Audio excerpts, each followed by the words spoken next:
In the year 629, the Prophet was in Medina, and he had a vision. And in this vision, he saw himself making pilgrimage to Mecca. Now, at this time, Mecca was still a hostile city, a hostile environment for the Prophet and for the Muslims in Medina. And yet he had seen himself going on pilgrimage to Mecca. And so, true to his vision, he gave an announcement to his community. And he said, "I am going to Mecca on pilgrimage. Who comes with me?" Now you can imagine that there were several hundred people who decided that they would go with him. Mecca was home for so many of them. Mecca was a sacred city. It held the Kaaba.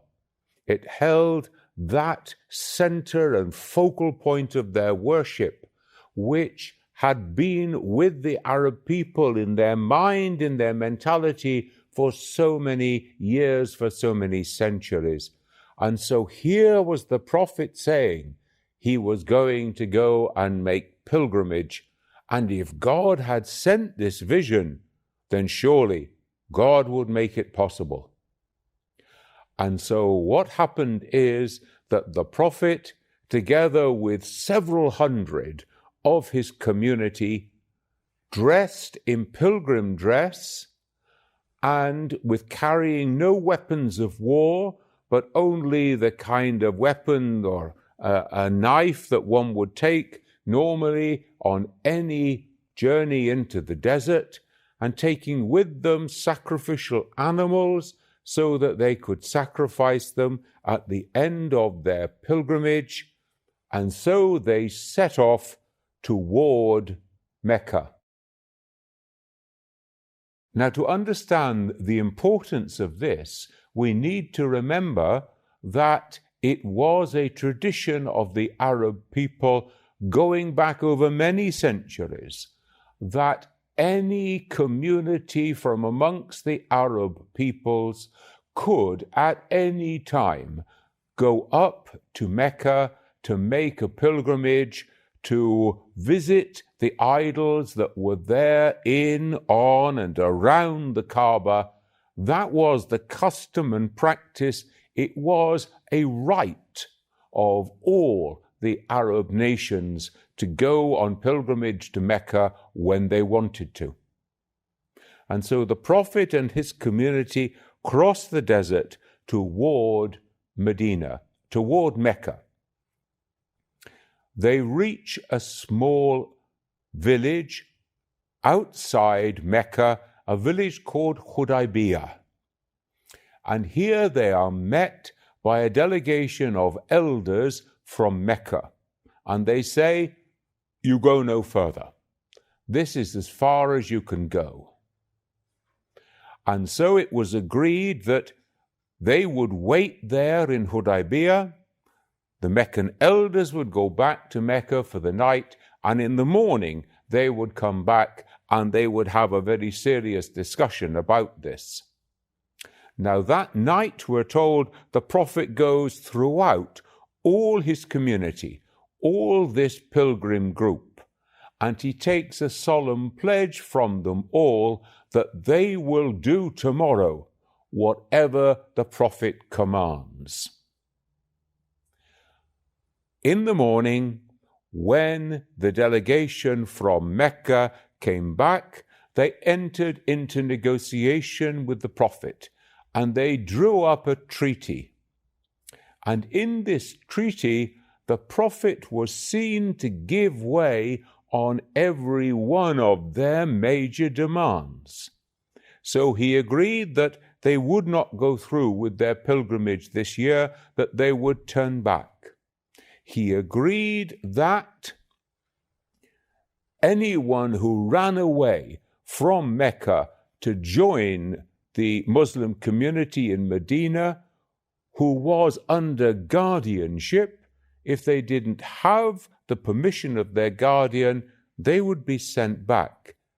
And people thought, what is this? The Prophet is giving way on so many things. And when it came to actually drawing up the treaty, it was Ali himself who was to act as the scribe. And so he began to write, this is a treaty between Muhammad, the Prophet of God, and the Meccans said, stop, you can't say that.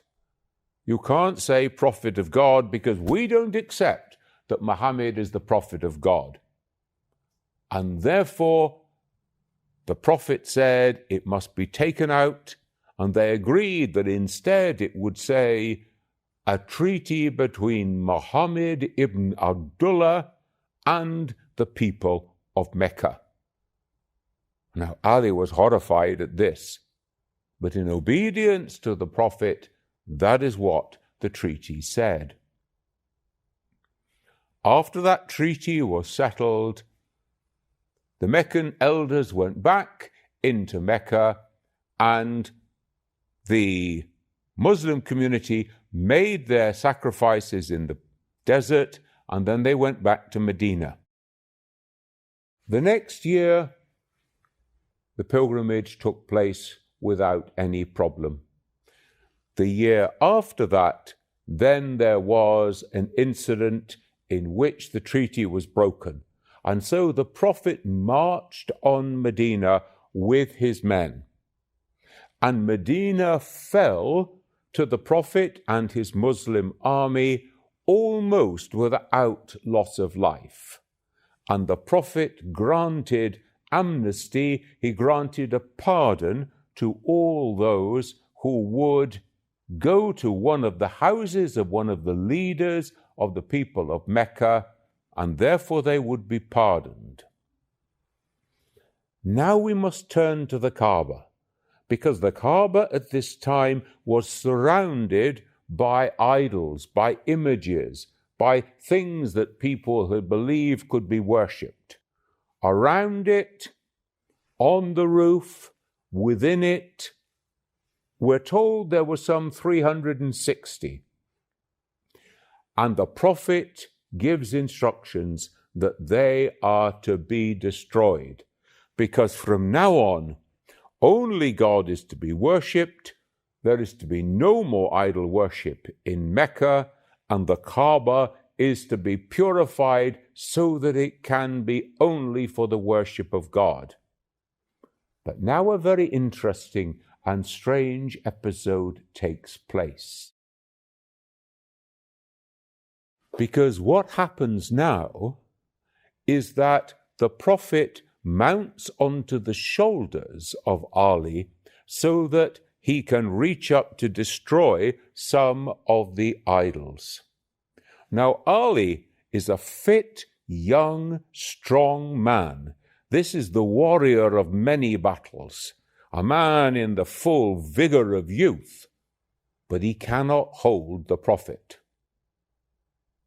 So the Prophet has to come down, and then Ali mounts on the shoulders of the Prophet, and then he is able to destroy the idols, and the Prophet is able to hold him. Now this seems strange. How is it that the Prophet is able to hold him, and yet the young, fit, strong Ali is not strong enough to hold the Prophet? Well, the sixth Imam, Imam Jafar al-Sadiq, gives us a very interesting insight here.